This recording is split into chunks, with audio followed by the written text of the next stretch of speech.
Imagine sending your son to college and hearing not only that he's dead, but that he's been brutally hanged. This is what Trey Reed's family and loved ones went through. Sadly, this story echoes a much darker and deeper chapter than the one we've been made to read. Welcome to the untold stories of African pain. The Jim Crow era was marked by a reign of domestic terror known as lynching. The first reported lynching is said to have occurred in Madison, Mississippi in 1835.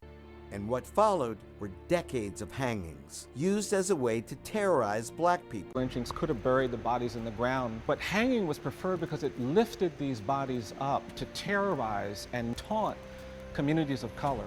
For over a century, lynching was one of America's most horrific tools of racial control. Between 1882 and 1968, over 4,782 lynchings were recorded, 80% of which disproportionately targeted black men. Lynchings clearly violated state law.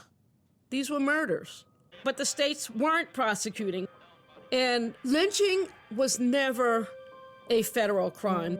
But this lynching wasn't just mob justice. It was a spectacle. Crowds would gather to watch black men be lynched while they paraded feasts and played music. The incomprehensible dehumanization gets worse, because after they brutally hanged and killed them, they collected parts of their bodies as souvenirs. We're talking mutilation and castration. These lynchings were also mechanisms of bureaucratic protection to maintain white monopoly capital, to stall black economic progress and instill fear in anyone willful enough to do the same. They lynched black business owners. Activists like I.W. Wells challenged lynching for its supposed vigilante justice and called it what it was: terrorism against black Americans. So when we hear stories like Trey Reed's, we're reminded that lynching isn't just history. It's a wound that bleeds through America's present. Justice denied once echoes through generations. This culture of racial terror didn't end, it evolved.